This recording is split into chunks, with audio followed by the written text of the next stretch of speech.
Hi, everyone. Mr. Philman here. We really struggled with this latest take-home quiz as a class. I think only one person got the right answer for the actual value for little g, and nobody really did a very good job differentiating between the different types of error. So I really want to make sure this makes sense to you. This is going to be super important as we move forward in our lab work. So what I'm going to do is I'm going to take a minute or two to actually go over this quiz, to work through it, to show you how it's done, to talk about the different types of error. And then I'm going to give you a chance to do a redo. And I will be posting that and sending that to you so that you have an opportunity to try this and make sure that it really makes sense to you.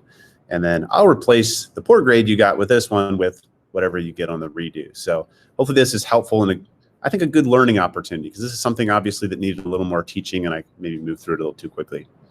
So let's take a look at this quiz together. Let's go over this, and this really highlights some of the important things about IB and data, particularly the linearization of data and how that's useful in finding physical quantities. So let's see, this problem is about a pendulum. And you don't need to know about the physics of a pendulum here, though this does refer to some real physics.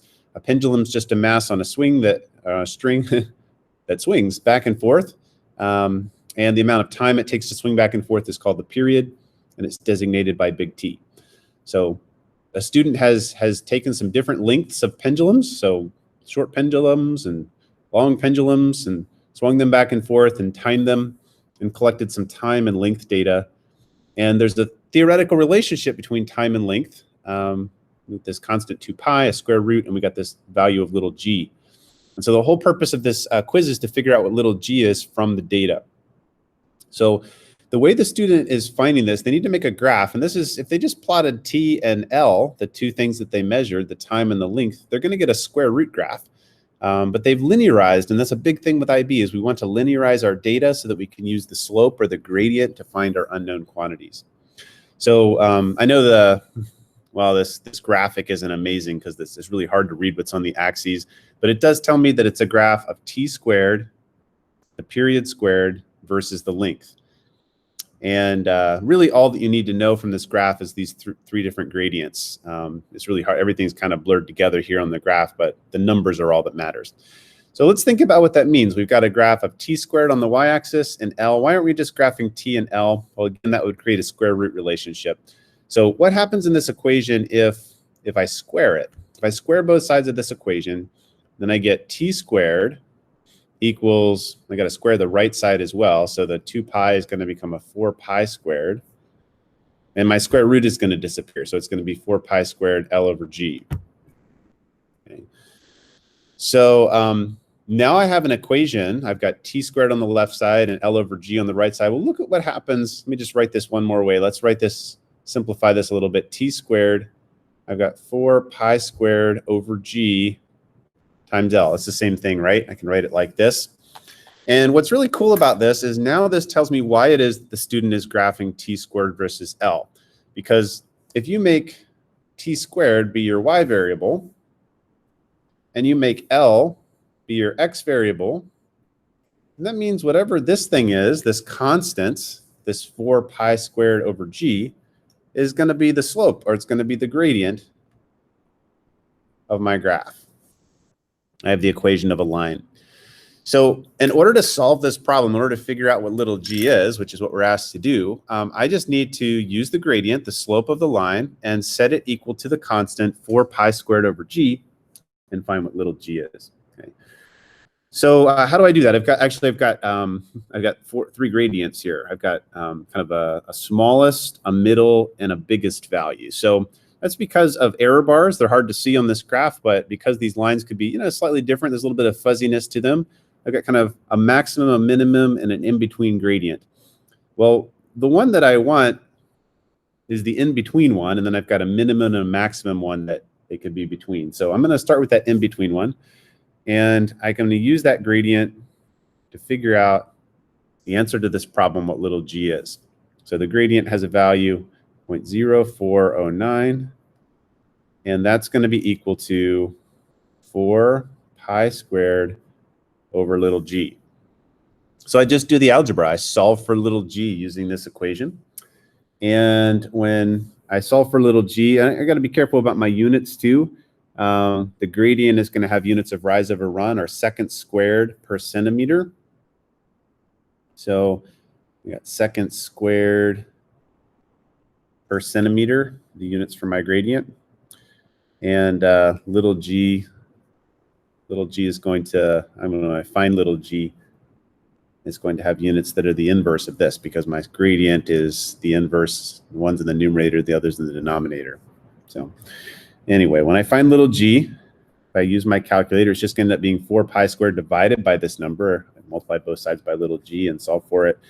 I get 965. Why 965? Well, I'm 3 significant figures. This has 3 significant figures. My answer needs to have 3 significant figures. The 4 and the pi are constants, so they're not going to affect the precision. And the units are going to be centimeters per second squared. Okay, so notice the inverse. This is centimeter -1. This is centimeter +1. Second 2, second -2. Okay, so here's the answer. This is little g, okay, according to this graph. Okay, now because there are 2 other possible slopes, a smaller slope and a bigger slope, there's going to be a possible smaller and bigger answer as well for little g. So what I'm going to do is I'm just going to repeat this and find a maximum and minimum possible value. So what other value could this be? Well, the shallowest slope is 0.0398, and I could set that equal to 4 pi squared over little g, and that's going to give me a different value for little g. In that case, it's going to give me a value of 992 centimeters per second squared. And then if I use the steepest possible slope, again, and I solve for little g, that's going to give me a value of 954 centimeters per second squared. So I'm basically doing this 3 times, and I know the value, and I know that it could be as big as this, and it could be as small as this. So then the principle for figuring out what our uncertainty is, whenever we have kind of a range of data, is taking the max minus the min and dividing by 2. So I take the biggest one minus the smallest one, and I divide by 2, and then we round that off to either 1 or 2 significant digits. So finding the difference between the 2 and dividing by 2 comes out to be plus or minus, it's exactly plus or minus 19 centimeters per second squared. So it could be 19 bigger, it could be 19 smaller. And I'm totally okay. You could leave it like that if you like. And that would make your answer be 965 plus or minus 19 centimeters per second squared. Now I know the precision that I get from this data, but it would also be perfectly acceptable to take that answer and just to round it off to 1 significant figure, and in which case you would write this as 970 centimeters per second squared plus or minus 20 centimeters per second squared. And I guess I'm being a little redundant here. These, you don't necessarily have to write the unit twice. You could just put it at the end. That would be fine. So either of those would be acceptable ways of doing that. The idea is that you're using a linearized, you've got the data in a linearized form so that the constant we are looking for is part of the gradient. You're using the gradient then to solve for the constant, and then you're using a steepest and least steep gradient to find the maximum and minimum possible value the constant could be in getting your uncertainty. So that's the basic idea of what's going on here. Super important, something really worth practicing and making sure that it makes sense to you here in IB Physics. Now let's talk about the error that's present in this graph. Random error versus systematic. Now this is not something that I lectured on explicitly, but this is something that you were, if you did the reading, you were supposed to do the reading from the textbook. These are terms that you should be familiar with. They need to make sense to you. So if this quick explanation isn't quite clear, I really encourage you to go back to the SOCOS reading, the textbook reading, and look at that again back in chapter 1 and make sure it does make sense. Okay, so random error. Random error is error that is random, that is sometimes too big and sometimes too small. So what I don't want to hear is kind of vague explanations of, well, human error, you know, like nobody's perfect, everybody makes mistakes, there's always random error. Yeah, that's true, but you need to be specific in your lab writing. So when this problem, this quiz asks me to comment on random error, it's not just asking you what's the definition of random error. It's saying, in this particular graph, is there any evidence of random error? And if so, what? So you need to answer very particularly. So comment on random error. What is random error? Well, random error causes measurements to sometimes be too big and sometimes too small. So one common place where random error comes up is reaction time. So let's suppose you're timing something. You got your stopwatch or your phone and you're timing something and you're watching an event happen and you click when the event ends. And sometimes you click a little too soon and that makes the time be too short. And then sometimes you click a little too late. It makes the time too long. And the idea is that there's some randomness to that. And random error is usually pretty easy to take care of because you just take a lot of trials and you measure it a lot of times. And if half the time you're too big and half the time you're too small, then the right value should be right there in the middle. The average should be a good way of finding that. So random error causes variance in the data, and random error is going to cause problems in particular with precision in the data. So the more random error you have, the more jumpy the data is, that sometimes it's bigger, sometimes it's smaller. And this graph has almost no evidence of random error in it. So there really just isn't much random error. And the reason I can tell that is the data points don't jump around much at all. They're all nice and linear. They fit this line beautifully, except for this outlier, and we're asked to comment on that. Okay, but the rest of the data fits it beautifully. There isn't a lot of variance.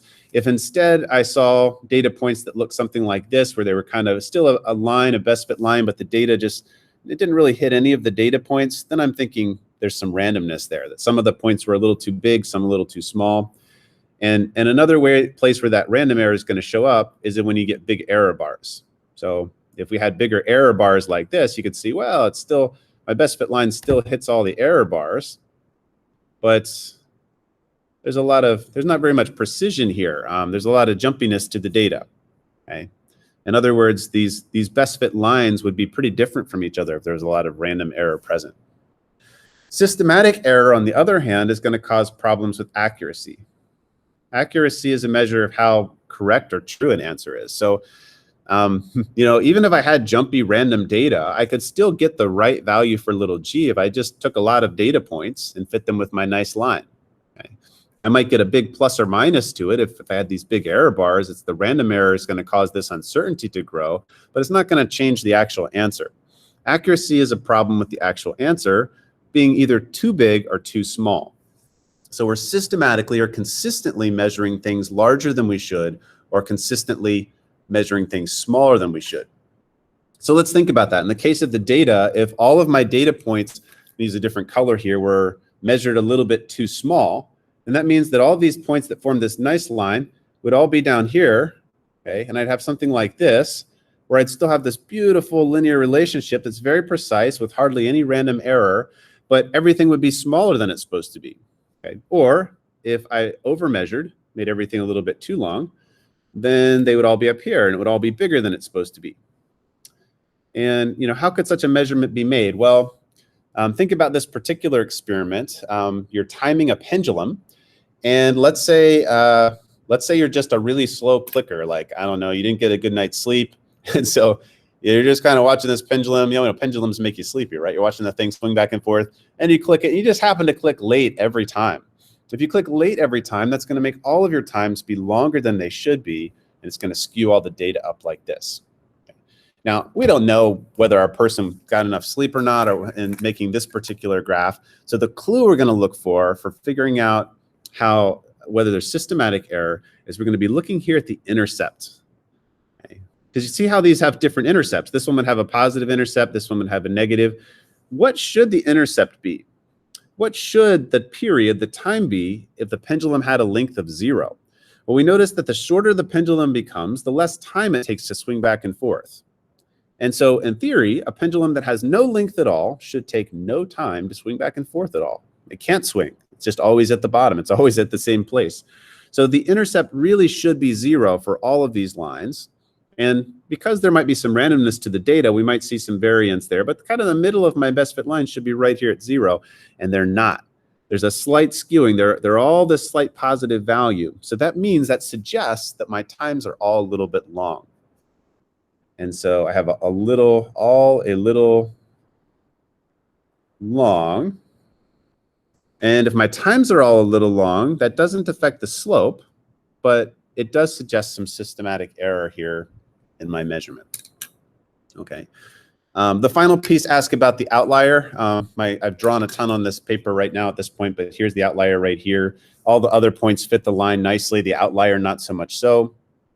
There are a lot of, I think, correct things you could say about this. I think it's probably something that needs to be remeasured. When you collect a lot of data and it all fits beautifully and there's just one anomaly, usually it bears investigation. Sometimes you discover some interesting new science by anomalies, and other times you realize you just made a mistake. In this case, it's possible that the person accidentally recorded the same data point again, because notice that it has exactly the same value as the previous value, even though it should have been a different length. So that's probably the reason for that one. Okay. I hope that's helpful to you. Please use this as a model. Use this video, use this take-home quiz, and try the redo. And it just has different numbers, but it's the same idea. Show me that you really know how to do this. If you still feel confused, shoot me an email, talk to me in class, and I'd be glad to help you out. Thanks for listening, and hopefully this was helpful to you today.